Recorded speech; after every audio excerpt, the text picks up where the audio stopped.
यहाँ पर मार्केट पर। अब देखिए हमारे साथ अंशुल जी भी आ गए हैं। अंशुल जी, कहाँ बिजी चलते रहते हो आप? तो गुड नमस्कार, मॉर्निंग। नमस्कार आपके सभी दर्शकों को। प्रशांत भाई नमस्कार। Very good morning. कल रात भी बिजी थे बड़े। अरे कल रात को 1 बज गया था सर। आप ही के तो परम मित्र सनी अग्रवाल आए हुए हैं। अच्छा, सनी जी आपके बनारस आए हुए हैं? अरे उनका कोई यहाँ इवेंट है, तो कल रात को 1 बजे तक तो उन्हीं के साथ बैठे थे, खाना वाना चल रहा था। अच्छा अच्छा अच्छा अच्छा। चलिए, बहुत बढ़िया। बात करा देते। बैठे थे मतलब ऐसी जगह बैठे थे जहाँ पे फोन और नेटवर्क कम आता है, बाहर शहर अच्छा के बाहर ले गए थे उनको। अच्छा, कहाँ ले गए? शहर के बाहर? आउटर में ओम विलास टाइप वो बना है, क्या बोलते हैं, रिसोर्ट टाइप का, तो वहां गए थे। अच्छा अच्छा अच्छा, चलिए ठीक है। अंशुल जी, अभी मार्केट में आपका टेक क्या है? तो मार्केट कल एकदम क्लियर था कि शॉर्ट कवरिंग आएगी। 1 बजे वाले शो में हम लाइव दिखा भी रहे थे, एफआईआई डेटा की अच्छी तेज शॉर्ट कवरिंग आएगी, आ गई।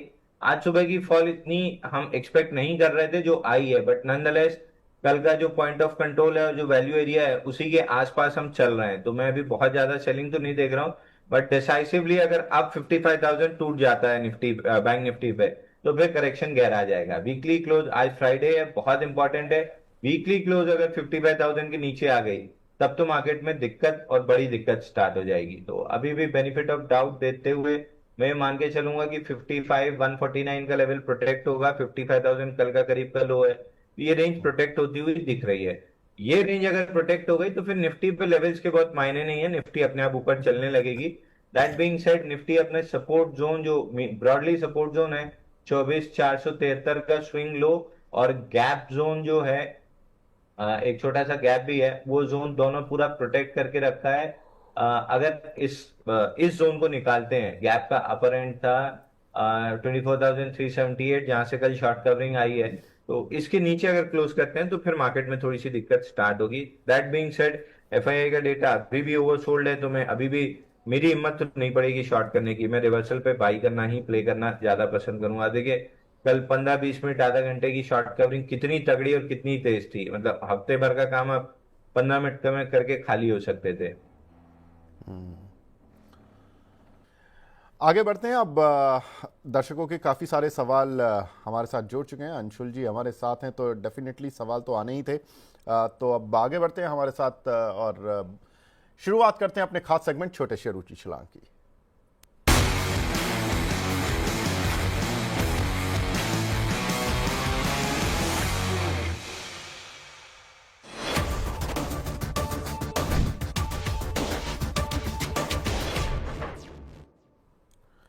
छोटे शेयर ऊंची छलांग, और काफ़ी सारे सवाल हमें ऑलरेडी मिल चुके हैं दर्शकों के। देखिए, पहला सवाल हमें मिला है। एक हमारे दर्शक हैं, बैड लक के नाम से आईडी बना हुआ है। सर, इतना ज़्यादा पेसिमिस्टिक आईडी क्यों बना के रखा हुआ है? थोड़ा नाम भी बता देते।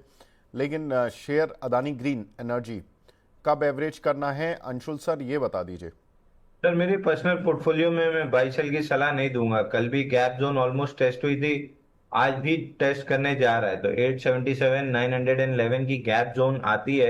आई वुड एवरेज मेरे जो मतलब कॉल्स शॉर्ट रखे हैं मेरे, उनको बुक करके I would convert it to delivery में, फिर और यहाँ पे एवरेज करना पसंद करूंगा। ठीक है। हर्षित मंगल जी का सवाल है, एफकॉन इंफ्रा 414 की बाइंग है, प्लीज सजेस्ट करें स्टॉप लॉस और टारगेट। एफकॉन्स, एफकॉन्स रिजल्ट है आज है या आज ही आने वाला है रिजल्ट, तो एक दिन रिजल्ट का रिएक्शन देख लीजिए, क्योंकि जहां भी प्रॉफिट हल्की सी भी नीचे आ रही है, 8-10% गैप डाउन एकदम नॉर्मल बात हो गई है इस रिजल्ट सीजन में। लास्ट रिजल्ट सीजन में जिसकी मार्जिन बढ़ती थी वो तेज चलता था। ये रिजल्ट सीजन में थीम ये है कि हल्की सी भी मार्जिन या आपका प्रॉफिट कम हो रहा है तो बहुत तेज पिटाई हो रही। अगर वो रिस्क आप ले सकते हैं कि मतलब वो 10% गैप डाउन गैप अप वाली रिस्क ले सकते हैं, तो 395 का मेजर सपोर्ट प्रोटेक्ट हुआ है। एक बार बाउंस बैक करते हुए 425 430 तक जा सकता है, but broadly buying like structure है नहीं इस काउंटर में कि स्ट्रक्चर कोई बाई ट्रेंड हो या कोई अपमूव हो, ऐसा नहीं है। अंशुल जी, एनएसडीएल लगातार भाग रहा है, लिस्ट होने के बाद 14% आज भी ऊपर है। इसमें फ्रेश एंट्री ले सकते हैं क्या? अच्छा प्रमोद जी देखिए, पूछ रहे हैं। अनलिस्टेड स्पेस में बहुत महंगा बिका था, 1400-1500 के भाव तक बिका था, तो ये चीज मतलब एचडीबी के शेयर ने जो डेंट पहुंचाया था अनलिस्टेड स्पेस को, एनएसडीएल में आईपीओ नीचे आया जो अगेन एक सेकेंड ब्लो था, बट एनएसडीएल ने जिस हिसाब से रिकवरी ली है वो वाला मार्केट भी संभला हुआ है। तो आई बिलीव कि उतने ऊपर तक गया है। जिसने अनलिस्टेड स्पेस में महंगा लिया था उनके लिए परसों अपॉर्चुनिटी थी एंट्री करने की, क्योंकि पॉजिटिव लिस्टिंग हुई थी। और जैसा हम कहते हैं कि पॉजिटिव लिस्टिंग में 3 से 5 दिन पूरा जूस निकलता है, तो आप देखिए पहले ही दिन डे हाई पे क्लोज हुआ 937। उस दिन भी हमने डिस्कस किया था कि 900 890 करीब का स्टॉप लॉस हमने डिस्कस किया था कि 890 का स्टॉप लॉस ट्रेल कीजिए। कल भी हमने 1000 के पास ट्रेलिंग स्टॉप लॉस किया था, तो आज भी ट्रेलिंग स्टॉप लॉस करीब करीब 1230 रुपए का आता है। 1230 के नीचे जाए तो फिर इसमें प्रॉफिट बुकिंग स्टार्ट होगी। तो जिसने अनलिस्टेड स्पेस में महंगा लिया और नीचे एवरेज किया है, मान के चलिए कि आपकी एवरेज अगर 1500 एकदम पीक पे भी ले लिया है तो 900 के हिसाब से करीब 1300, 1250-1300 रुपए आपकी एवरेज आती है। वहां तक स्टॉक पहुंच गया है। तो अगर उस हिसाब से एवरेज मिला रहे हैं तो थोड़ा थोड़ा प्रॉफिट बुकिंग करना स्टार्ट कर दीजिए, बट 1230 का स्टॉप लॉस जरूर ले लीजिए, क्योंकि 3 से 5 दिन में आज थर्ड डे है। तो अगर 2 दिन और चला तो बढ़िया 1400-1500 तक पहुंच जाएगा। प्रॉफिट बुकिंग आज से आना चालू हुई तो 1230 का आपका स्टॉप लॉस कट जाएगा। ठीक है, तो एक ट्रेलिंग स्टॉप लॉस लगा के आप इसको चाहें तो होल्ड कर लें 1230 रुपये का। तो ये एक इम्पॉर्टेंट चीज़ है जो कि अंशुल जी ने बताई। अगला क्वेश्चन मिला है हमें सुनील कुमार जी का, कैप्टी ग्लोबल। सर 188 की बाइंग है 1 मंथ के लिए, इनका व्यू है, क्या एडवाइस करेंगे? अच्छा देखिए, सीजीसीएल में परसों नहीं, मंडे को 4 मई को बड़े वॉल्यूम से चला था, 317% वॉल्यूम राइज था। और पूरा एक स्ट्रक्चर बना है जिसको हम रफली, मतलब रफीली कह सकते हैं, बहुत कंफर्मेशन के साथ नहीं, बट रफली कह सकते हैं 133 डेज का कप एंड हैंडल पैटर्न है। बट ये कप एंड हैंडल पैटर्न में ट्रेड करना इसलिए नहीं पसंद करूंगा, ऊपर से 52 हफ्ते में 47% का करेक्शन हुआ और बाउंस बैक में कोई भी स्ट्रेंथ नहीं थी। बेस के अंदर अगर अप कैंडल्स पे बड़े इंस्टीट्यूशन वॉल्यूम रहे हैं, बीच बीच में बड़ी डाउन कैंडल्स भी रही हैं, तो ये क्लियर नहीं है कि डाउन कैंडल अप कैंडल दिखा के रिटेल को माल पकड़ा है और डाउन कैंडल में इंस्टीट्यूशन ने एग्जिट किया है, या ये खराब न्यूज वजह से या किसी वजह से हुआ है। बेस में वॉल्यूम बड़े हैं बट दोनों साइड प्लस माइनस दोनों वॉल्यूम है। या तो डिसाइसिवली 200 रुपए के ऊपर टिके तो एकदम क्लीन कर देगा कि हाँ सेलर्स का वॉल्यूम एब्जॉर्ब हो चुका है, बायर सब कंट्रोल में है और ये स्टॉक ऊपर चलेगा। तो जब तक 200 के ऊपर नहीं आ रहा है मैं स्टॉक को नहीं छेड़ रहा हूं। बाकी जैसे आपका पैटर्न बना है 200 के ऊपर आने की कोशिश जरूर करेगा स्टॉक। ठीक है, एक हमारी दर्शक हैं सुनीता जी, गुड मॉर्निंग बोल रही हैं। Good morning good morning ma'am, thank you so much और आपका भी दिन मंगलमय हो। अगला सवाल हमें मिला है सिद्धार्थ नाथ जी का। नमस्ते सिद्धार्थ जी, इनका सवाल है कोरोमंडल इंटरनेशनल पर 2658 रुपये के लिए हुए हैं, 2400 की रेंज में शेयर आ गया है। कह रहे हैं कि सर बहुत लॉस हो रहा है, शॉर्ट टर्म और लॉन्ग टर्म टारगेट बता दीजिए। कोरोमंडल इंटरनेशनल, हाँ जी, 2600 जो अब 2400 की रेंज में। और सर इसमें एक ब्रेकआउट फेल हुआ है। ऊपर में 2550 का ब्रेकआउट दिया था, 2 दिन 3 दिन टिकाया, वॉल्यूम के साथ भी चला था, बट में भी मार्केट में इतना तेज प्रेशर आया जिसकी वजह से ये भी फिसल गया है। तो बेनिफिट ऑफ डाउट देना चाहिए स्टॉक को। 2300 रुपए आपका स्टॉप लॉस होगा क्लोजिंग बेसिस। अगर 2300 टूटता है तो फिर ये स्टॉक खराब होगा, उसके बाद आपको एग्जिट करना है। अगर 2300 नहीं टूटता है तो फिर मार्केट की स्टेबिलिटी के साथ और मिड कैप इंडेक्स की स्टेबिलिटी के साथ ये भी अपना बेस रेडी करेगा और वापस ऊपर चलने की कोशिश करेगा। तो जब तक 2300 के ऊपर है I would B bullish on this stock. ठीक है, एक दर्शक हैं केआरबीएल पर आपका व्यू जानना चाहते हैं। केआरबीएल आज काउंटर टॉप गेनर्स भी है, टॉप गेनर्स की लिस्ट में भी है और कंपनी के कल नतीजे आए थे। नतीजे ठीक ठाक अच्छे देखने के लिए मिले। वाई बेसिस पर करीब 1200 करोड़ की सेल के मुकाबले 1584 करोड़ रुपए की सेल आई है। ऑपरेटिंग प्रॉफिट 117 करोड़ से बढ़कर 193 करोड़ रुपए और नेट प्रॉफिट करीब 87 करोड़ से 151 करोड़। तो एक अच्छा खासा जंप कंपनी के वाई नतीजों में देखने के लिए मिला। क्यू नतीजे भी ऑलमोस्ट फ्लैट थे। तो इस समय क्यू नतीजे अगर फ्लैट भी हैं और वाई में अच्छी ग्रोथ है तो मार्केट उसको रेस्पेक्ट करने की कोशिश तो कर रहा है। केआरबीएल को भी आज वही रेस्पेक्ट मिला। सर क्या लग रहा है, निकलें या अभी रखें? तो केआरबीएल आपको याद होगा, मैंने गैप के साथ जब लास्ट टाइम अर्निंग्स के बाद गैप आया था 19 मई को और 344 का लेवल निकला था गैप के साथ, तब भी हमने डिस्कस किया था कि बड़े स्ट्रक्चर का ब्रेकआउट आया है। ये धीरे धीरे करके अगले रिजल्ट तक समवेयर अराउंड 464 का अपना हाई टेस्ट कर सकता है, बट नहीं कर पाया, लेकिन जिस लेवल से हमने बाई दिया था उस लेवल से तो काफी अच्छा ऊपर है, तो अच्छी रिटर्न आपको मिल रही है। और आज के गैप ने वापस से 381 का जो रेजिस्टेंस बन गया था, सपोर्ट टर्न रेजिस्टेंस था, उसको वापस सपोर्ट में कन्वर्ट कर दिया है गैप के साथ खुल के। अभी तक 8.1 मिलियन का वॉल्यूम हो चुका है, जो कि 1043% वॉल्यूम राइज है अगेंस्ट 50 डे एवरेज वॉल्यूम।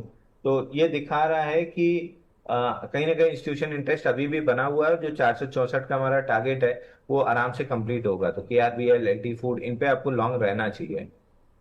ठीक है। कुछ एक हमें सुपर चैट भी मिल रही हैं। आरती ड्रग्स 300 शेयर लिए हुए हैं 545 के, लर्नर के नाम से आईडी बना हुआ है, और अदानी ग्रीन इन्होंने 954 के। सर अदानी ग्रीन हम कवर कर चुके हैं, मैं आरती ड्रग्स पर आपका क्वेश्चन ले लेता हूँ। 545 के लिए हुए हैं आरती ड्रग। सर आरती ड्रग अपने वीकली मूविंग एवरेज का सपोर्ट लेने आए, और 4 हफ्ते पहले बड़े वॉल्यूम अर्निंग जब आई थी, बड़े वॉल्यूम से ऊपर चला भी था। तो ये प्रोबेबली कंसोलिडेशन है जो अभी और चलेगी, but clear cut relative strength है काउंटर में। तो जैसे निफ्टी या मिड कैप इंडेक्स में या बैंक निफ्टी में रिवर्सल बनेगा और अप ट्रेंड कंफर्म होगा, स्टॉक में बड़ी तेजी बन सकती है, करीब करीब 600 रुपए की कम से कम। तो अभी थोड़ा सा मार्केट के प्रेशर में ये थोड़ा सा साइडवेज हो गया, बहुत नहीं गिरा है, क्योंकि अगर आप ओवरऑल रेंज देखेंगे तो रेंज ऊपर में 507 और नीचे 480 करीब की है, तो रेंज के अंदर ही चल रहा है। तो ये रिलेटिव स्ट्रेंथ है, मार्केट रिवर्सल पे स्टॉक 600 रुपए जा सकता है। ठीक है अंशुल जी, उस दिन जो हुआ हमारा शॉर्ट टर्म लॉन्ग टर्म वाले के चक्कर में, और दर्शक बड़े वो हो गए आहत, उन्हें लगा कि पता नहीं क्या हो गया। अरे अभी तक वहीं अटके हैं सर, वो तो हम रात गई बात गई इतना तो दिमाग में ही नहीं रखता हूँ। नहीं, तो मैंने कहा कि भाई दर्शकों को बता दें ऐसा कुछ है नहीं, और कुछ कहना चाहते हैं आप उस पर? मैं ये नहीं कहना उस पे, मैं तो उसी दिन भूल गया सर, जो हुआ उस दिन बात खत्म। मेरा सिर्फ ये मानना था कि जो इस मार्केट को सट्टा समझ के आएगा उसको निश्चित वो लॉस देगा, उसका पैसा उसके पास जाएगा जो इसको धंधा मान के प्रॉपरली रीडिंग करके और वो करके बोलता है। दूसरी मेरी दिक्कत क्या होती है, जैसे कल भी मैंने एक शो पे बोला कि आदमी बाय ऑन डिप्स बोलता जाता है कि आप बाय ऑन डिप कर लो, बाय ऑन डिप कर लो, बाय ऑन डिप कर लो। वो 1000 रुपए, 1500 रुपए, 2000 रुपए का रिलायंस कैपिटल आज डीलिस्ट हो गया, बाय ऑन डिप करने वाले आदमी का डीलिस्ट हो गया।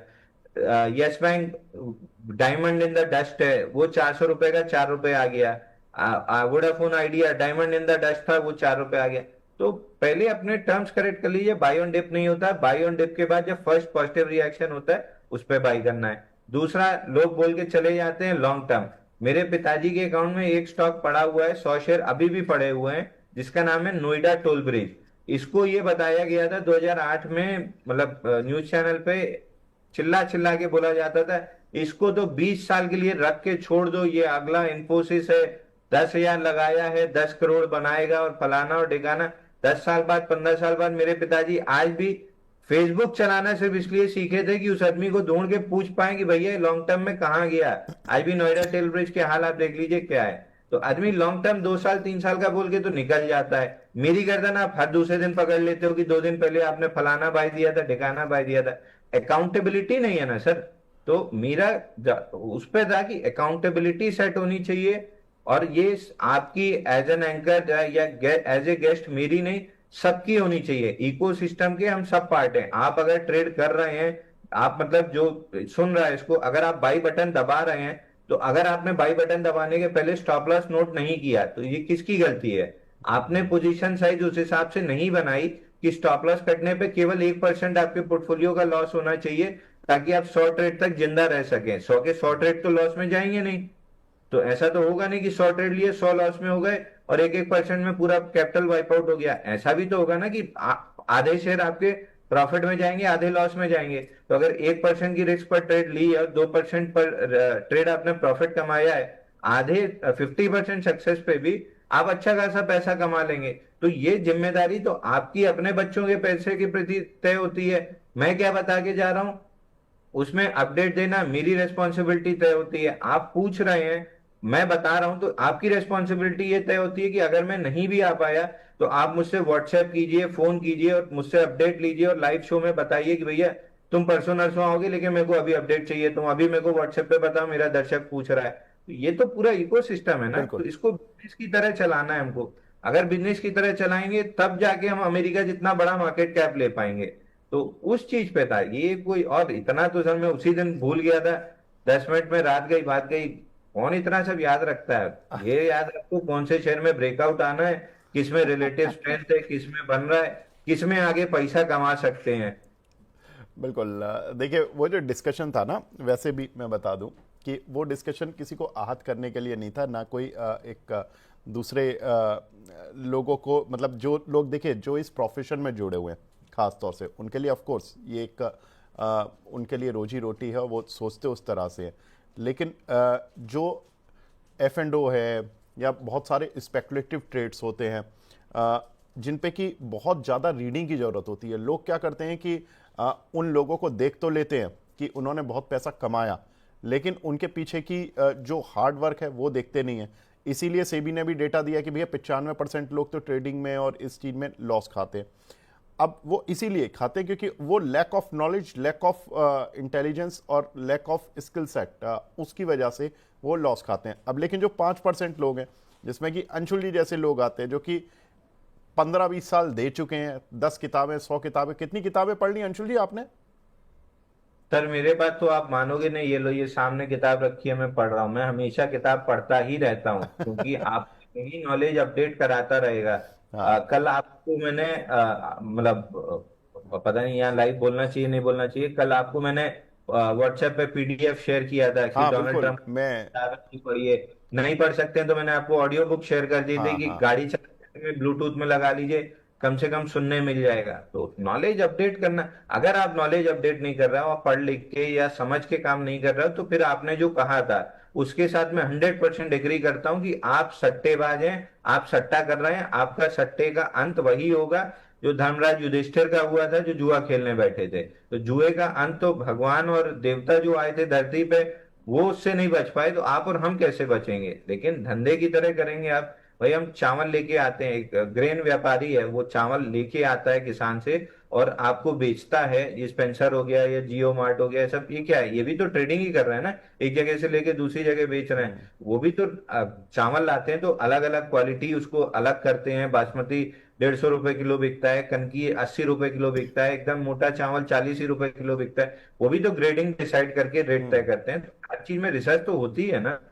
अगर आप नहीं कर रहे हैं तो आपकी बात एकदम सही है कि जो ये नहीं कर रहा है वो सट्टेबाज है, वो कहते हैं लिक्विडिटी प्रोवाइडर। वो लिक्विडिटी प्रोवाइड करके जाएगा और उसकी लिक्विडिटी कौन लेगा? जेन स्ट्रीट जैसे लोग लेंगे। आप और हम जैसे लोग जो पढ़ लिख के रातों मेहनत करते हैं, रोज 700-800 स्टॉक देखते हैं, चार्ट देखते हैं, निकाल के लाते हैं, उसके बाद भी हम 60% सही होते हैं, उसके बाद भी हम 100% सही नहीं हो जाते हैं। इतनी मेहनत करके अगर मैं 60% सही हूं, तो आपको क्या लगता है सुबह मुंह धो के ब्रश करके आप चले आए, कुछ भी ले रहे हैं कुछ भी बेच रहे हैं, तो आप पैसा कमा लेंगे जेन स्ट्रीट जैसे लोगों से? तब तो भगवान आपका मालिक है। तो उस चीज पे था। और दूसरा सर, लोगों को फर्क पड़ा होगा, आपको तो पता ही है मेरा नेचर की कितना एग्रेसिव है। तो लोगों को लगने लगा होगा कि हम लड़ रहे हैं, बट आपको तो पता ही है कि जब मैं बोलता हूँ कितनी एक्साइटमेंट में आ जाता हूँ। वो मुझे पता है। और देखिए मैं अंशुल जी को बहुत ही पर्सनल तौर पे जानता हूँ और बहुत ही साफ हृदय के आदमी हैं और 10 साल से आप मेरे को जानते हैं, मेरे आपने मेरे छोटे भाई की तरह है। और मैं इनको बहुत परेशान भी करता हूँ और ये मुझे कभी भी परेशान करते हैं। और जितनी हमारी बातें टीवी पर नहीं होती उससे कम से कम 2 गुना बातें हमारी फ़ोन पर हो जाती हैं। और ये मुझे बहुत ग्रिल करते रहते हैं, ये ऐसे करना है, ये वैसे करना है। इन्होंने शैतानियाँ की हैं। खैर वो कभी हम चर्चा करेंगे, उस पर एक अलग सत्र बिठाएंगे। दर्शकों के सवाल लेना भी जरूरी है। जितेंद्र सोनी जी का सवाल है रेमंड्स पर। अंशुल जी 1858 के लिए थे रेमंड रियलिटी के लिस्टिंग के दिन ही 1049 में रियल्टी के शेयर सेल कर दिया। अब रेमंड लिमिटेड के शेयर का क्या करूं? 1 साल हो गया है रेमंड सर, में। रेमंड लिमिटेड में मेरे को कोई खास दिक्कत नहीं दिख रही है। 215 दिन का कैपिटल पैटर्न ब्रेकआउट था, उसके बाद से ये जो डबल लेग मूव जिसको हम कहेंगे वेजिंग डाउन मूव है, मतलब डाउनवर्ड वेज बन रहा है, फॉलिंग चैनल भी कह सकते हैं, ये बन रहा है। इसमें एकदम वॉल्यूम नहीं है। और जो पूरा बेस बना था और बेस के बाद ब्रेकआउट बना था उसमें बड़ा वॉल्यूम था। तो आई गेस ये थोड़ा मार्केट सेंटीमेंट की वजह से नीचे आया है। और इसमें कोई भी इंस्टीट्यूशन वॉल्यूम की सेलिंग मेरे को दिख नहीं रही है। मतलब इंस्टीट्यूशन ने जो बाई किया था कोई भी इंस्टीट्यूशन निकल नहीं रहा है, तो धीरे धीरे करके रिवर्सल लेगा। 681 का लेवल है जो आराम से टेस्ट हो जाएगा। 681 पे टेस्ट होना है इसका स्ट्रेंथ, वो निकलना जरूरी है। अगर वो नहीं निकला तो फिर वीकनेस आ जाएगी, फिर इंस्टीट्यूशन भी बेचना स्टार्ट कर देगा। लेकिन 681 निकल गया तो स्टॉक में करीब 800 से 900 रुपए तक का टारगेट आराम से बन जाएगा। तो स्टॉक में मेरे को दिक्कत नहीं दिख रही है, चूंकि मार्केट करेक्ट हुआ है। आप देखिए ना, 4.5-5% निफ्टी करेक्ट हो गई है, और ये स्टॉक ऊपर से अगर मान लीजिए कि ब्रेकआउट पॉइंट इसका 720 था, वहां से भी 620 ही खड़ा है। कोई बहुत 15% की गिरावट है 5% के इंडेक्स पे। बाकी स्टॉक्स तो 30-40% खो देते हैं। तो in terms of relative strength भी देखेंगे तो रिलेटिव स्ट्रेंथ इस काउंटर में क्लियरली बनी हुई है, इसलिए हमारी वॉच लिस्ट में है। जैसे ही मार्केट में रिवर्सल बनेगा, जिन जिन स्टॉक में रिलेटिव स्ट्रेंथ है, जिसमें एक रेमंड्स भी है, हम आराम से बाई देंगे। तो एक बार 681 तक का वेट कीजिए, वो निकले तो फिर आपको 800 और 900 दोनों लेवल मिलेंगे। ठीक है। एक सवाल हमें मिला है सैम का। ये जोमेटो में कुछ ब्लॉक डील हुई थी जिसमें कि जो अलीबाबा था उन्होंने अपना स्टेक बेचा था, जिसकी वजह से काउंटर पर गिरावट भी आई थी। अंशुल जी, अब क्या लग रहा है आपको इस काउंटर पर? तो देखिए, 286 का ब्रेकआउट था, गैप के साथ अर्निंग्स के बाद पूरा पुल बैक लोअर वॉल्यूम पे लिया, और कल ये स्टॉक चला है मोटे वॉल्यूम पे। 680% वॉल्यूम राइज है। अगेन ब्लॉक डील की वजह से हो सकता है जो आप बता रहे हैं, बट नॉनदलेस चार्ट पे तो बड़े वॉल्यूम दिख ही रहे हैं, और उस जगह पे दिख रहे हैं जहां पे मूविंग एवरेज इसने टेस्ट किया था। तो अब अगर यहाँ से आपको लॉन्ग लेना हो तो 286 रुपए सपोर्ट है। आप 280 या 285 कुछ भी पकड़ लीजिए। 286 के नीचे basically closing basis stop loss लगा के चलते हैं तो 340 का लेवल मिलेगा। लेकिन मैं आपको याद दिला दूं, जब ये 242 पे ब्रेकआउट दिया था, हम 286 और 310 के टारगेट डिस्कस कर रहे थे। तब भी मैंने कहा था कि मेरा इंटरेस्ट नहीं है स्टॉक के ब्रेकआउट को प्ले करने में, क्योंकि बेस में कोई बड़ा एक्यूमुलेटिव वॉल्यूम नहीं है। और सिमिलर चीज अभी भी है। एक दो तीन पूरे इस मूव में केवल 3 बड़ी एक्यूमुलेटिव कैंडल रही हैं। इतने बड़े स्टॉक में, इंस्टीट्यूशन इंटरेस्ट वाले स्टॉक में इससे ज्यादा होनी चाहिए। तो इसलिए मेरा इंटरेस्ट नहीं आ रहा है, सिर्फ वॉल्यूम की वजह से।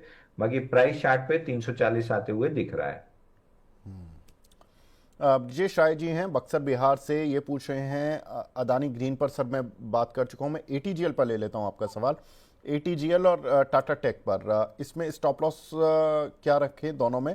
और एटीजीएल इनकी 626 की पाएंगे और टाटा टेक 705 की, 6 महीने रख सकते हैं। इन दोनों पर आपकी स्ट्रेटेजी क्या होगी अंशुल जी? सर, पिछले 14 दिन में एटीजीएल नॉन स्टॉप, बिना किसी मतलब एक आध दिन इधर उधर अपमूव हल्का सा मिल गया अलग बात है, बट 15 डेज की नॉन स्टॉप डाउन मूव में 13% करेक्ट हुआ है। कल हैमर बना है, आज हैमर के हाई के ऊपर चलने की कोशिश कर रहा है। अगर जरा सी भी मार्केट में रिकवरी आती है निफ्टी बैंक निफ्टी में, तो आप मान के चलिए कि स्टॉक में 50% रिट्रेसमेंट 620 है जो आराम से टेस्ट कर लेगा। वो निकलता है तो 651 तक भी आ जाएगा। तो I would be a buyer here. अगर मैं आपकी जगह में होता, कल हैमर बना है जो क्लियर कट रिवर्सल कैंडल है, आज उसके हाई के ऊपर टिक रहा है, I would be a buyer here. अगर मैं यहाँ बाई करता तो मेरा स्टॉप लॉस होता 577 जो कल का लो है, और टारगेट में लगाता कम से कम 651 रुपए का।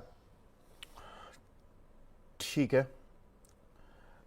एक सवाल हमें मिला है अदानी पावर। आज हम पावर शेयरों पे थोड़ा सा विस्तार में बात करेंगे, तो इसलिए अभी आप थोड़ी देर रुक जाइए। पावर शेयरों के लिए वेट कीजिए, जिन जिन लोगों के पावर शेयरों पे एक्सपोजर बने हुए हैं। नज़ीर अली साहब का सवाल है टाटा मोटर्स पर। सर 701 रुपये का लिया हुआ है, 4 महीने होल्ड कर सकते हैं, क्या करना है? तो 3-4 महीने तो देखिए टाटा मोटर नहीं चलेगा। ये आपको और हमारा डिस्कशन हुआ ही था कि मैनेजमेंट ने थर्ड क्वार्टर रिजल्ट से पॉजिटिवनेस दिखाई है। जब मैनेजमेंट ही पॉजिटिव नहीं है तो मार्केट क्यों पॉजिटिव होगा? तो स्लो एंड स्टडी एक बार, चूंकि 690 का लेवल टूट चुका है मेजर सपोर्ट जो था, तो 608.25 का मेजर सपोर्ट है, यहां तक डिप मिल सकती है। इस डिप में 608 के पास आप एवरेज कर सकते हैं। तब तक थर्ड क्वार्टर रिजल्ट भी आसपास आने लगेंगे, वहां से मूव मिलेगा तो 730-810 तक का मूव मिल जाएगा। ठीक है। एक हमारे दर्शक हैं रोजा रानी जी, इनका सवाल है सुपर चैट पर। साइन लाइफ इन्होंने 808 रुपये के लिए हुए हैं, आपकी गाइडेंस चाहती हैं। इस पे निकले नहीं क्या? लास्ट टाइम 3 बार हमने डिस्कस किया था कि जैसे नया ऑल टाइम हाई बनता है एक बार बेच दीजिए, क्योंकि ये स्टॉक हमेशा ऑल टाइम हाई बना के मतलब ठीक ठाक करेक्ट होता है। पहली बार जब हमने बाई देना स्टार्ट किया था आप ही के शो पे, वेडनेसडे वाले नहीं, हाँ अभी वेडनेसडे भी वाले। पैसा आ रहा है अंशुल जी, अभी भी पैसा आ रहा है। 808 के लिए हुए, 824 चल रहा मैं है, गिरे हुए सर मार्केट में 4% ऊपर है। आज सुबह ऑल टाइम हाई बना था 850 पे, तो वो ऑल टाइम हाई टच किया था तो वहां बुक कर लेना चाहिए था। यहाँ पे आपको 780 तो वापस से बाइंग का रेट मिल जाता, मतलब मल्टीपल ट्रेड्स मिल जाते। नंदलेस एक बार है तो 850 तक वेट कीजिए, वहां पे एक बार प्रॉफिट बुक करके वापस से डिप पे बाई कर लीजिए। ओवरऑल ये स्टॉक मेरे को 1000 रुपये जाते हुए दिख रहा है, क्योंकि 780 650 ये पूरा आईपीओ बेस था जिसका ब्रेकआउट बना है स्टॉक में। ठीक है। राहुल भोसले साहब पूछ रहे हैं ओबरॉय रियलिटी सर 2200 रुपये के लिए हुए हैं, क्या करें? सर रियलिटी का इंडेक्स ही खराब हो गया है। इंडेक्स आपको याद होगा हमने डिस्कस भी किया था, 3 साल के वीवैप पे खड़ा है 965 के आसपास। अगर ये नहीं प्रोटेक्ट हुआ तो ईयरली वीवैप आएगा 906 जो कि टूट चुका है, जिसके नीचे सेकंड वीक है। और टारगेट बनता है रियलिटी इंडेक्स पे 808 का स्विंग लो, अभी चल रहा है 880। यानी यहाँ से करीब करीब मान लीजिए कि 10% की डाउनसाइड रियलिटी इंडेक्स पे है। अगर रियलिटी इंडेक्स 10% टूटता है तो बहुत आराम से ओबराय रियलिटी अपना जो मीडियम टर्म अभी जो लो बना था 28 फरवरी को 1448 का, इसको टेस्ट कर लेगा। तो अगर पहले पुल बैक मिल गया आपको 1680 1700 रुपए का, वहां पे एक बार दोबारा सवाल पूछ लीजिएगा। मोस्ट लाइकली वहां एग्जिट की सलाह रहेगी। 1448 1448.5 जो स्विंग लो है, ये मेजर सपोर्ट है। यहाँ पे आप स्ट्रक्चरल बाइंग स्टार्ट कर सकते हैं। फिलहाल पुल बैक पे बेचिए, बेचने के बाद 1448 पे लॉन्ग कर सकते हैं। ठीक है। अगला सवाल हमें मिला है गेल पर। गेल 200 रुपये की एवरेज के लिए हुए हैं इन्होंने जुलाई 2023 से। अभी क्या करना चाहिए इसमें? अगर आप एक्सट्रीम लॉन्ग टर्म इन्वेस्टर हैं तो आराम से 159.61 का लेवल जो हम डिस्कस करते आ रहे हैं, इस जोन में आप और एवरेज कर सकते हैं। शॉर्ट टर्म ट्रेडर है तो 191 पे जब एग्जिट कराया था उसके बाद से कोई अपॉर्चुनिटी बनी ही नहीं है। ठीक है। अगला सवाल हमें मिला है रामेश्वर लाल जी का, यूनाइटेड स्पिरिट्स 1470 रुपये के लिए हुए हैं, मीडियम टर्म के लिए होल्ड करें या सेल? देखिए 1364 का भी सपोर्ट प्रोटेक्ट नहीं हुआ है, और हम बार बार डिस्कस कर रहे थे कि 1498 टूटा है, 1364 आएगा, वहां पे अगर सपोर्ट मिला तो अप मूव बनेगा, उसको स्लाइस करके पुल बैक पे फिर उसी को रेजिस्टेंस बना के नीचे आ रहा है। तो 1267 मेजर सपोर्ट है। इसके नीचे शायद ये स्टॉक ना जाए, क्योंकि वीकली और मंथली दोनों पे मेजर सपोर्ट है।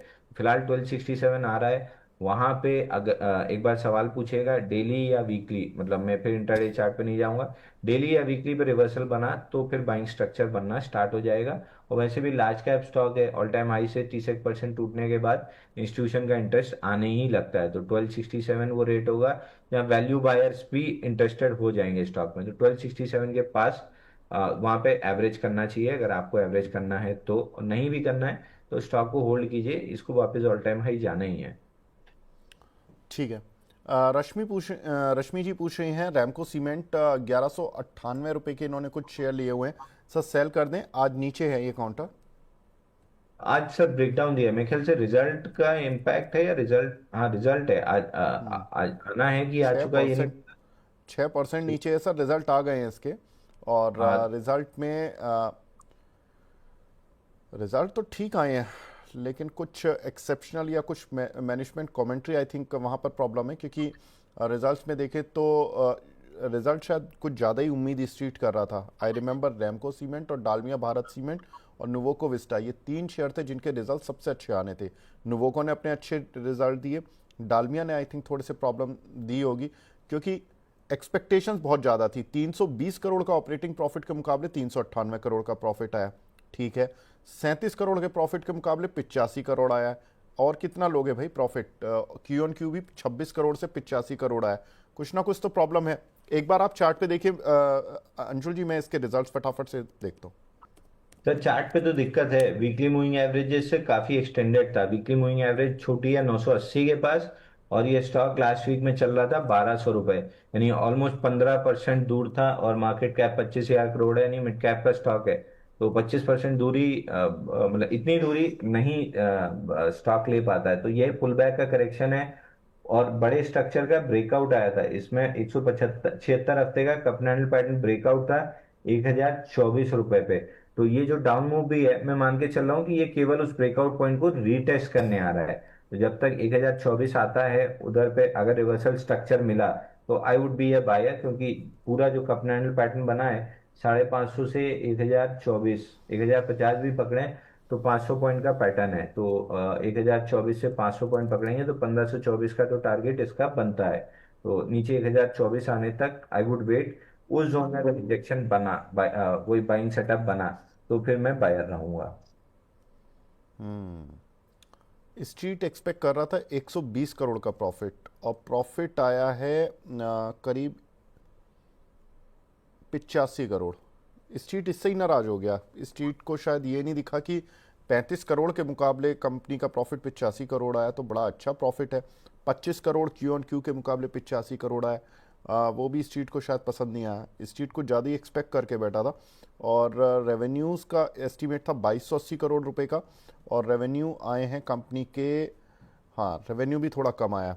दैट मीन्स कि डिमांड साइड को लेकर शायद स्ट्रीट जितना बुलिश था वो उतना नहीं आया, जिसकी वजह से स्ट्रीट थोड़ा सा निराश हुआ है, खास तौर से क्यू ऑन क्यू बेसिस पर, क्योंकि पिछले क्वार्टर में कंपनी ने करीब 2400 करोड़ रुपए की सेल की थी। इस क्वार्टर में कंपनी ने 2074 करोड़ रुपए की सेल की है, इसलिए स्ट्रीट ने एक नी जर्क रिएक्शन दिया है। लेकिन रिजल्ट खराब नहीं है, लेकिन स्ट्रीट ने बहुत ज़्यादा सोच लिया था, वो उम्मीद पूरी नहीं हुई, जिसकी वजह से काउंटर नीचे आ गया। अंशुल जी, आपने लेवल तो बता ही दिए, और कुछ कहना चाहेंगे रिजल्ट्स के बाद, कुछ ऐड करना है? हाँ, वो 1024 तक आता है तो स्ट्रक्चर के सपोर्ट पे आ जाएगा सर। वहां पे बायर, मेरा मतलब वापस से बाइंग इंटरेस्ट रहेगा। दूसरा, एक्सपेक्टेशन पे मैं बोलना चाहूंगा सर, जो आपने बोला कि 35 करोड़ के अगेंस्ट इतना प्रॉफिट आया, वो नहीं दिखा, लेकिन एक्सपेक्टेशन बहुत ज्यादा थी जिसकी वजह से पिटाई कर दी। तो एक्सपेक्टेशन ही तो सबसे बड़ी प्रॉब्लम है। एक छोटा सा रिसेंट एग्जांपल आप ही के शो का देता हूँ, मंडे वाले का। हम लोग म्यूचुअल फंड, गवर्नमेंट ने इतनी एड चलाई, म्यूचुअल फंड सही है, म्यूचुअल फंड सही है, फलाना ठिकाना कि आप म्यूचुअल फंड में इन्वेस्ट करो। और म्यूचुअल फंड के एवरेज एक्सपेक्टेड रिटर्न्स क्या होते हैं? लार्ज कैप फंड का 12, मिड कैप फंड का 15, स्मॉल कैप फंड का 18 से 20%। इतना ही होता है ना? अगर गलत बोल रहा हूं तो आप मेरे को करेक्ट कर देना। ठीक है। ये आपको कब मिलता है? सीएजीआर रिटर्न का प्रॉमिस होता है कि CAGR, compounded annual growth rate, annual is the keyword.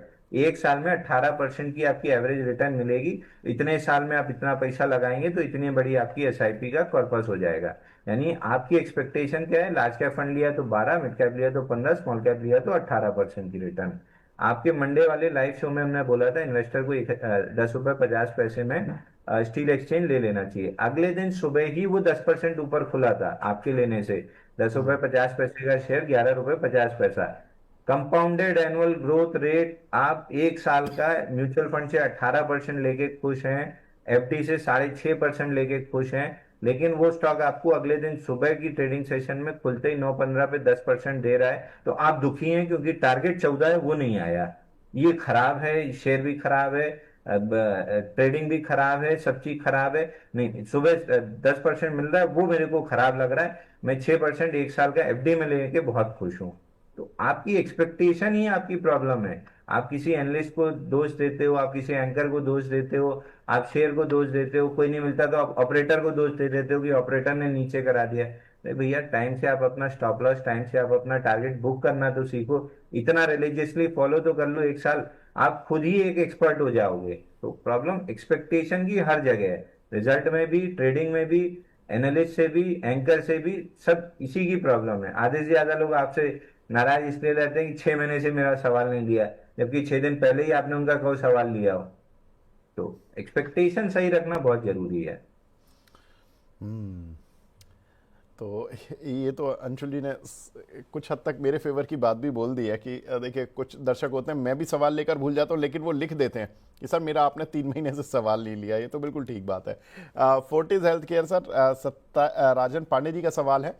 बोल रहे हैं कि 27% प्रॉफिट में हूँ, सोच रहा हूँ कि 18 महीने तक और होल्ड कर लूँ, ये ठीक रहेगा या प्रॉफिट बुक करके निकल लूँ?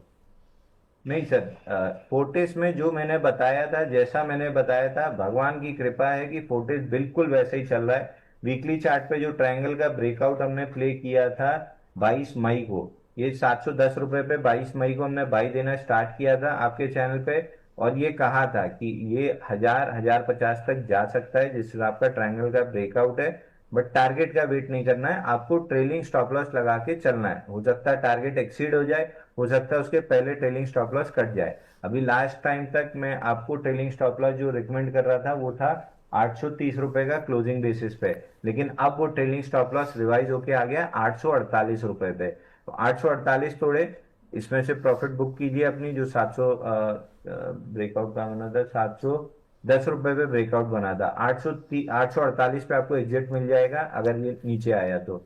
नहीं आया तो ये और ऊपर जाते हुए हायर स्विंग लोज बनाता जाएगा, हम अपना स्टॉप लॉस रिवाइज करते जाएंगे। और जिस आपका ब्रेकआउट है 1050 रुपए आना आराम से बनता है। अगर 948 तो 848 तोड़ता है तो फिर एक बार हम अपना प्रॉफिट बुक करके एग्जिट कर लेंगे। तो ट्रेलिंग स्टॉप लॉस लगा के कंटिन्यू रहिए, 1050 पे रिव्यू करेंगे। ठीक है। सिद्धार्थ नाथ जी का सवाल है एनएसडीएल पर, अगेन सुपर चैट पर आया, इसलिए लेना पड़ रहा है। हालांकि हम बात कर चुके हैं नाथ साहब। एनएसडीएल वो बोल रहे हैं कि अंशुल सर बोलेंगे तभी बाय करूंगा, वरना नहीं करूंगा। एनएसडीएल बाय करना चाहता हूं, सर बोलेंगे तो ही लूंगा, प्लीज कितने दिन के लिए रखूंगा, बोलिए। Long term target, stop loss.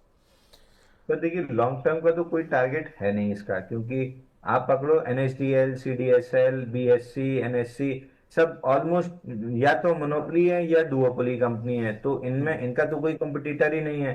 Management कुछ गलत ना कर दे तो अलग बात है, बट अगर मैनेजमेंट एकदम सही से स्मूथली बिजनेस चलाती है तो इनमें टारगेट लगाने की कोई जरूरत कभी रहती नहीं है, क्योंकि quarter on quarter profit flow होता रहेगा, सेल्स बढ़ती रहेंगी, स्टॉक ऊपर चलता रहेगा। एक ही दिक्कत हो गई थी कि अनलिस्टेड मार्केट में थोड़ा सा महंगा बिक गया था और आईपीओ सस्ता आ गया था। तो पिछले 3 दिन के मूव ने जो कवर अप किया है वो उस चीज को कवर अप कर चुका है। तो अगर आपने हायर एकदम higher end of the IPO जाके भी खरीद लिया है प्री मार्केट में 1500, तो आपने 900 अगर एवरेज किया होता तो 1300 रुपये आ चुका है। तो अब इसमें कोई दिक्कत नहीं है, बट जो आईपीओ ट्रेड करने का तरीका है वो यही है। 3 से 5 दिन में पूरा जूस निकालिए, एग्जिट कीजिए, उसके बाद आईपीओ बेस बनने का वेट कीजिए। तो आज थर्ड डे है, स्टॉप लॉस अब रिवाइज कर लीजिए क्योंकि और बढ़ गया है। मिड ऑफ द कैंडल आती है 1228 के आसपास, तो 1228 का स्टॉप लॉस लगा के जिसके पास है वो होल्ड करे। बाकी 5 दिन के बाद फिर स्टॉक को मैं छोड़ दूंगा नया आईपीओ बेस बनने के लिए। बाकी मेरे हिसाब से आई एनएसटीएल बेचने का कोई तुक नहीं बनता। अगर आपको पैसे की जरूरत है, कहीं पैसा लगाना है, कहीं और करना है, तो अलग बात है। नहीं, एनएसटीएल आपको अच्छा खासा सीएजीआर रिटर्न देता रहेगा। ठीक है। शशि भूषण प्रधान जी हैं, इनका सवाल है इक्जिको पर 195 रुपये के लिए हुए हैं। पूछ रहे हैं कि सब प्रॉफिट बुक करें या ट्रेल करें 270 तक। तो देखिए ये आप ही के शो पे डिस्कस हुआ था जब रिजल्ट के बाद गैप अप खुला था और आईपीओ बेस ब्रेकआउट बना था 190 रुपए करीब का, 91 का गैप अप खुला था। 201-2 के आसपास से हमने बाय देना स्टार्ट किया था। 240 टारगेट था जो कंप्लीट हो गया। अब हालांकि बॉक्स तो बन रहा है, लेकिन इतिहास याद कीजिए कि टारगेट कंप्लीट हुआ था सल्ला पॉली में और उसी दिन फ्रेश ब्रेकआउट भी बन रहा था, लेकिन शाम तक फेल हो गया था। फिर उसने 20-22 दिन लगाए थे और फिर दूसरी बार आगे टारगेट कंप्लीट किया था। तो आई वुड से कि 200 जो ब्रेकआउट था 190 का, उसका टारगेट 240 था, कंप्लीट हो गया। बेच के अलग होइए, कोई नई चीज में चले जाइए। एक आईपीएल, इंडियन पेस्टिसाइड लिमिटेड, ये सुबह अपने क्लाइंट्स को बाई दिया है। इस स्टॉक में कपनैंडल पैटर्न ब्रेकआउट बना है, कितने दिन का बना है, 235 दिन का बना है। आज वॉल्यूम 700% राइज है। अगर ये 235 240 के ऊपर क्लोज हो जाता है तो इसमें आराम से एक 10-15% की अपसाइड बनेगी। तो अगर इक्जिगो में टारगेट हुआ है तो सामने हमको दूसरा ब्रेकआउट भी मिल रहा है ना, तो इक्जिगो में बुक कीजिए, दूसरे में चले जाइए। ठीक है।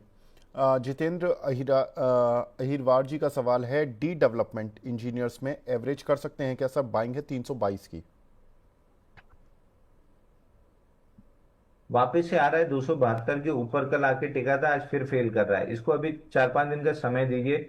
272 ये डिसाइड नहीं कर पा रहा है कि इसको तोड़ के नीचे क्लोज करना है कि इसको तोड़ के इसके ऊपर सस्टेन करना है। प्रोबेबली नेक्स्ट वेडनेसडे तक 3-4 दिन सेशन लगा के क्लियर कर लेगा कि ब्रेकडाउन लेना है कि यहाँ पे वीक लॉन्च को एलिमिनेट करके ऊपर जाना है। तो आई वुड से 3-4 दिन वेट कीजिए, उसके बाद दोबारा सवाल पूछिएगा, क्योंकि ये 372 के ऊपर नीचे ट्रेड कर रहा है। जब डिसाइसिवली डिसाइड कर ले क्या करना है, उस हिसाब से हम व्यू बनाएंगे। ठीक है। एक हमारे दर्शक हैं एमके इनका सवाल है वेल्स पर लिविंग पर 142 रुपये के लिए हुए हैं। सर इसमें लगातार गिरावट चल रही है ड्यू टू यूएस टैरिफ और टेक्सटाइल शेयर में रहने की वजह से काउंटर पिट रहा है, क्या करें इसमें? सर इस पे 125 रुपये 50 पैसे तक का पुल बैक दिख रहा है। अगर उसको निकाला तो फिर 130 रुपये 70 पैसे के बाद गैप है, वहां तक आ सकता है। तो अब एक्सट्रीम ओवरसोल्ड कंडीशन में है, यहाँ पे एग्जिट करने का तो कोई मतलब नहीं बनता। हाँ, 125 130 इस रेंज में जब आएगा तब हम वापस से रिव्यू करेंगे। ठीक है। विश्वजीत जी का सवाल है सर, नेटवर्क 1858 के लिए इस पर क्या करें, सेल और होल्ड? नेटवर्क 18 जब तक 54 के ऊपर क्लोजिंग बेसिस पे होल्ड कर रहा है, आराम से होल्ड कीजिए। 64 65 की रेंज पहला टारगेट रहेगा, 77 का दूसरा टारगेट रहेगा। ठीक है। एक हमारे दर्शक हैं, वो बोल रहे हैं कि अंशुल जी आपके कहने पर मैंने NSDL लिया, मतलब रखा उसको 3 दिन तक, 3-4 दिन आपने कहा था कि जूस निकालो, मैंने होल्ड किया और अच्छा प्रॉफिट कमाया, धन्यवाद। चलिए, बहुत अच्छी बात है सर, आपने प्रॉफिट कमाया और सुनकर खुशी हुई। ऐसे गिरे हुए बाज़ार में आपको प्रॉफिट मिल रहा है, ख़ासतौर से NSDL जैसी लिस्टिंग में। एक देवराज दत्ता जी हैं, वो बोल रहे हैं कि विवेक जी अंशुल सर से ये पूछ लीजिए कि F&O की कोई अच्छी बुक है क्या? सर एफ के लिए अलग से आपको कोई बुक नहीं चाहिए। अगर प्राइस एक्शन, जैसे मैं कपन एंडल पैटर्न में डेली से नीचे नहीं देखता हूँ, आप कपन एंडल पैटर्न या फ्लैट बेस जो विलियम ओनील के पैटर्न है, अगर आप उसको 75 मिनट के चार्ट पे ट्रेड करना स्टार्ट कर देंगे तो आपको छोटी छोटी 3-4-5% की मूव मिल जाएंगी। एफ में उतनी मूव बहुत होती है, क्योंकि अगर 5% की मूव आपने प्ले की है, 25% मार्जिन है, यानी 5% की मूव आपके स्टॉक पे 25% की मार्जिन पे हो गया 20% का मूव, जो हम उस पे डेली चार्ट पे प्ले करने की कोशिश करते हैं। बट थोड़ी सी दिक्कत ये है कि इंटरडे चार्ट पे नॉइस थोड़ी ज्यादा होती है, तो माइंड क्लटर हो जाता है, इसलिए मैं डेली चार्ट से नीचे नहीं जाता हूँ। इसलिए मैं फ्यूचर एंड ऑप्शन जनरली बहुत कम करता हूँ और लिमिटेड स्पेस में करता हूँ, पब्लिक मीडिया में मैं अवॉइड करता हूँ। तो आप विलियम ओनील और मार्क मिनर्विनी अगर पढ़ रहे हैं, सिर्फ टाइम फ्रेम चेंज कर देंगे तो आप फ्यूचर एंड ऑप्शन में बहुत बेहतरीन पैसा कमा सकते हैं। उसको आपको लाना पड़ेगा 75 मिनट के चार्ट पे, फिर वो लोग देखना चालू करते हैं 3 मिनट 5 मिनट के चार्ट, वो पॉसिबल नहीं है sir. 75 minute is intraday time frame, intraday trading के लिए, या 1 से 2 दिन की ट्रेडिंग के लिए, और 3 से 5 दिन 8 दिन 20 दिन की स्विंग ट्रेड करनी है तो डेली चार्ट, उससे लंबा करना है तो वीकली चार्ट। बट इससे 75 मिनट से नीचे वाला चार्ट कोई मतलब का नहीं, वो फिर सिर्फ इंडेक्स है कि निफ्टी बैंक निफ्टी का इंडेक्स है जहां आप 3 मिनट के चार्ट तक आ सकते हो। बट इसके अलावा कोई भी स्टॉक 75 मिनट से नीचे तो आपको देखना ही नहीं चाहिए। ठीक है। नितिन देशवाल जी का सवाल है, sir high tight flag pattern के बारे में बता दीजिए, कैसे बनता है? सर ये बहुत सिंपल पैटर्न है, गूगल करेंगे तो आपको मिल जाएगा कि एक बड़ी मूव बने 100% 125% की, और उसके बाद 8 हफ्ते की टाइटनेस मिले, जो फ्लैट बेस का मॉडिफाइड वर्जन है। फ्लैट बेस में 30-35% की मूव चाहिए होती है, वो अगर 100% से ज्यादा की हो गई तो फिर वो फ्लैट बेस की जगह हाई टाइट फ्लैग हो जाता है। ये मार्क मिनर्विनी और विलियम ओनील का पैटर्न है। ठीक है। अ, एक हमारी दर्शक हैं रोहिणी जी, वो पूछ रही है सर कला मंदिर 178.50 के लिए हैं, कल ट्रेडिंग के लिए लिए थे सर, टारगेट बता दीजिए।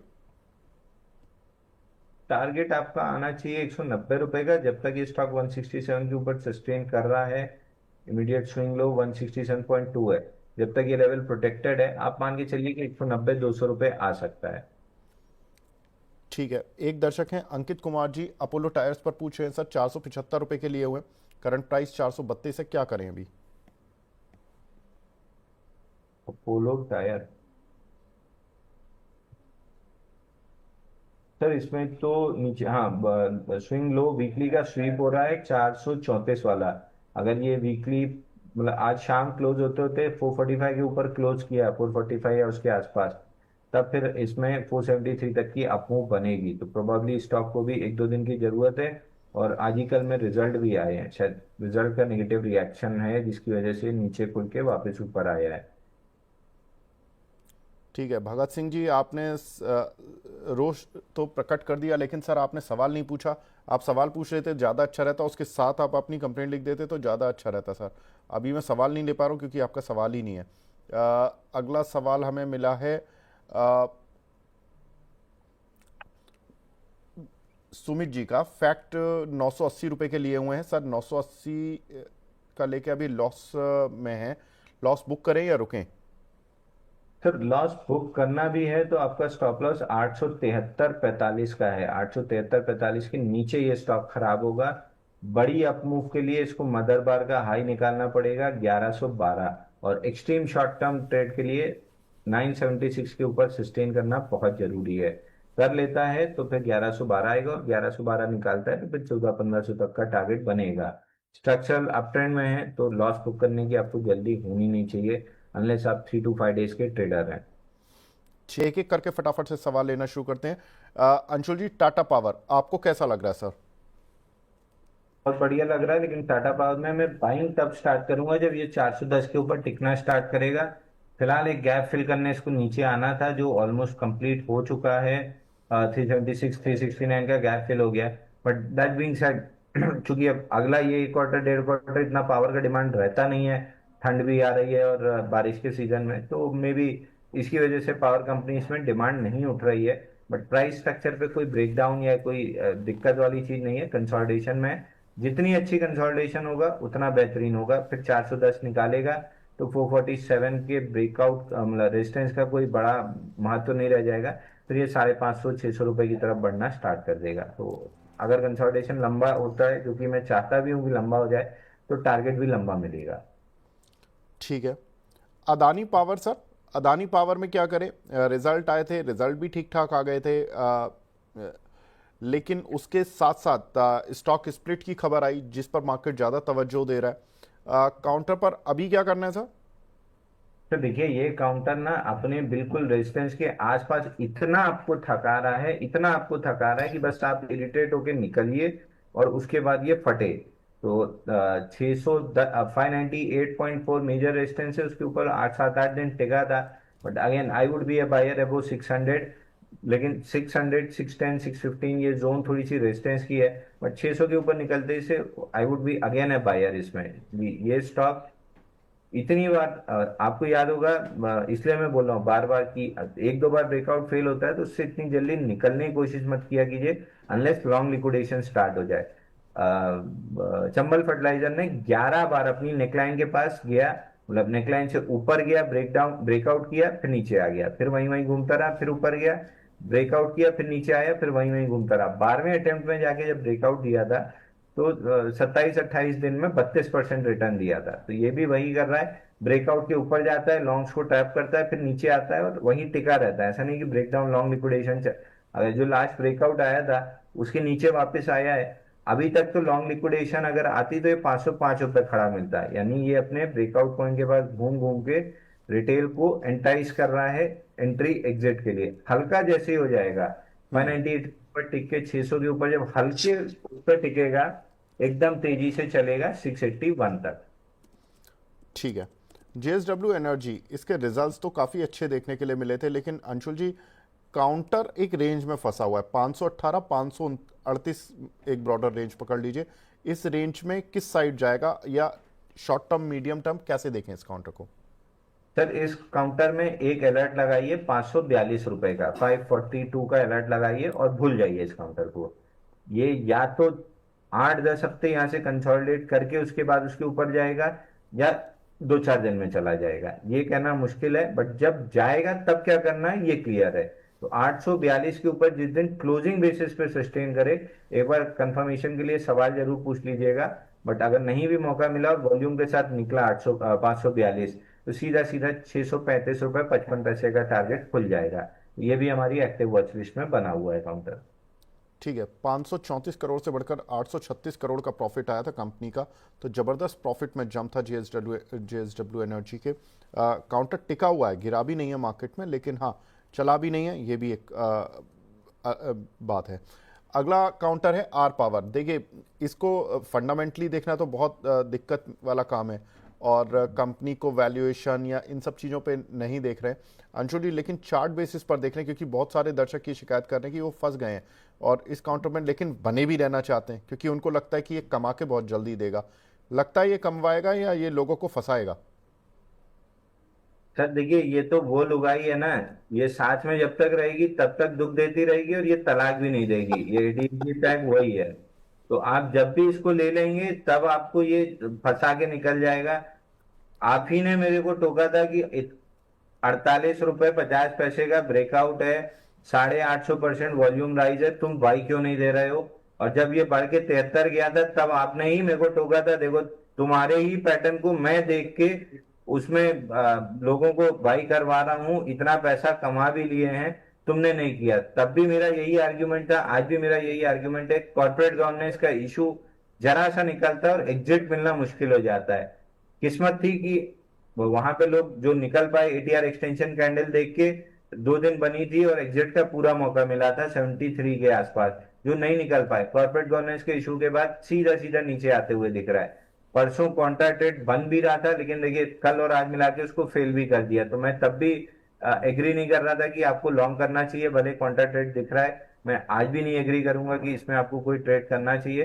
केवल प्राइस चार्ट पे देखें तो 48.5 निकलना बहुत जरूरी है। नहीं निकला, अगले एक आध हफ्ते में नहीं निकला, तो ये वापस से 32 रुपए का जो स्ट्रक्चर का लो है उसको टेस्ट कर ले तो मेरे को सरप्राइज नहीं होगा। तो ये 48-50 क्रॉस करके वापस 68 चला जाए तो भी मेरा कोई इंटरेस्ट नहीं है। यहाँ से ब्रेकडाउन लेके 32 आ जाए तो भी मेरा कोई इंटरेस्ट नहीं है। प्रोबेबिलिटी 32 आने की इस समय मोर देन 60% है। 40% चांस है कि ये ऊपर में 48-50 तोड़ के 68 तक का बाउंस बैक दे दे। काफ़ी दिक्कतें झेलनी प्रमोटर की, लेकिन काउंटर अब 44 पर थोड़ा सा रुका तो है, लेकिन ये बात है कि हाँ, फंसाने वाला भी काउंटर रहा है, इसकी हिस्ट्री ऐसी रही है। सर, सुजलॉन, इस काउंटर पर आपकी राय? सुजलॉन अच्छा है सर। सुजलॉन में टर्न अराउंड स्टोरी काफी अच्छी डेवलप हो रही है। 61.76 का लेवल अच्छे से प्रोटेक्ट भी हो रहा है, बीच में वॉल्यूम भी एक आध दिन अच्छा आता है। बट इसमें बड़ी तेजी 70 रुपए 20 पैसे के बाद डेवलप होना स्टार्ट होगी। तो अगर आप पेशेंस वाले इन्वेस्टर हैं, जैसे अपन ने डिस्कस करना स्टार्ट किया था मार्च से, और ये स्टॉक चला था मई में ब्रेकआउट देके 2-2.5 महीने बाद, तो अगर इस टाइप के आप 6-8 महीने पेशेंस रखने वाले इन्वेस्टर हैं, अच्छे रेट पे मिल रहा है, यहाँ पे लेके रखना चाहिए। 80 रुपए 50 पैसे तक जा सकता है। ठीक है। सुजलॉन एनर्जी के हम बता दें 12 अगस्त को नतीजे आ रहे हैं, तो जो भी दर्शक इसमें निवेशित हैं तो उनके लिए यही एक अपडेट रहेगा कि 12 अगस्त यानी कि आप मान के चलें ट्यूसडे को इसके नतीजे आएंगे। ट्यूसडे से पहले आप इस काउंटर पर नज़र बना के रखना। और कंपनी के जो रिजल्ट्स का ट्रेंड रहा है वो काफ़ी शानदार रहा है कि पिछले साल जून क्वार्टर में इन्होंने केवल 2000 करोड़ रुपए की सेल की थी और प्रॉफिट दिखाया था करीब करीब 300 करोड़। उसके बाद से लगातार लगभग पिछले 2 क्वार्टर से कंपनी काफ़ी अच्छा प्रदर्शन कर रही है। दिसंबर क्वार्टर में बड़ा अच्छा प्रदर्शन करा और इन्होंने मार्च क्वार्टर में बड़ा अच्छा प्रदर्शन किया, करीब 550 करोड़ रुपए का पीबीटी फ्रंट पे पैसा लेकर आए। तो अगर इसी तरह का ट्रेंड इन्होंने फॉलो किया तो एक अच्छा जंप कंपनी के प्रॉफिट में दिख सकता है। अदरवाइज दूसरी साइड पर भी रिजल्ट जा सकते हैं। खैर, इस काउंटर पर नज़र रखें। Adani green, sir last counter वैसे डिस्कस हो चुका है, लेकिन एक बार फिर बता दीजिए कि इस काउंटर में निवेशक क्या करें? सर अदानी ग्रीन में आप 3 साल की 4 साल की स्टोरी अगर आप प्ले कर रहे हो, 144 कुछ नहीं, इनका 15 गीगावाट की कुछ कैपेसिटी है, 50 गीगावाट की कैपेसिटी इनको लेके जानी है 2030 तक। ये बड़ी स्टोरी का बड़ा प्ले है। इस स्टॉक का टारगेट करीब करीब 2,500 से 3,000 रुपए का बनता है, अगर ये अपनी कैपेसिटी यहाँ से जो 3 गुना इन्होंने प्लान की है 2030 तक कंप्लीट। और जिस हिसाब से मैनेजमेंट मतलब सीनियर लेवल के मैनेजमेंट में वो है, हमारे प्रमोटर की रिश्तेदारी भी है, तो ऐसा कोई उन्होंने डिस्क्लोज इन्फॉर्मेशन नहीं की है जो पब्लिकली अवेलेबल नहीं है। जनरली जो हर इन्वेस्टर मीट में डिस्कस होता है वही उनने भी बताया था कि 15 मेगावाट से बढ़ के 50 मेगावाट गीगावाट तक की कैपेसिटी जानी है, और ये पूरा प्रोसेस बड़ा स्मूथली चल रहा है। तो मोस्ट लाइकली ये बड़े स्टॉक का, बड़े स्ट्रक्चर का बड़ा प्ले है। तो छोटे मोटे डाउन मूव से अगर आप घबरा रहे हैं तो स्टॉक आपके लिए नहीं है, क्योंकि अदानी हाई बीटा काउंटर है। चलिए, ठीक है। तो ये रहा स्टॉक एक्सरे में पावर सेक्टर का एक्सरे। जो मेन पावर कंपनीज हैं उन पर किस तरह से आपका आउटलुक रखना है और क्या कुछ आपको इन पर बाय सेल करना है, कौन सी कंपनियां जो कि लॉन्ग टर्म शॉर्ट टर्म के लिए ठीक है। अंशुल जी, आप हमारे साथ जुड़े, बहुत बहुत शुक्रिया सर हमसे जुड़ने के लिए, अपना कीमती समय देने के लिए। धन्यवाद।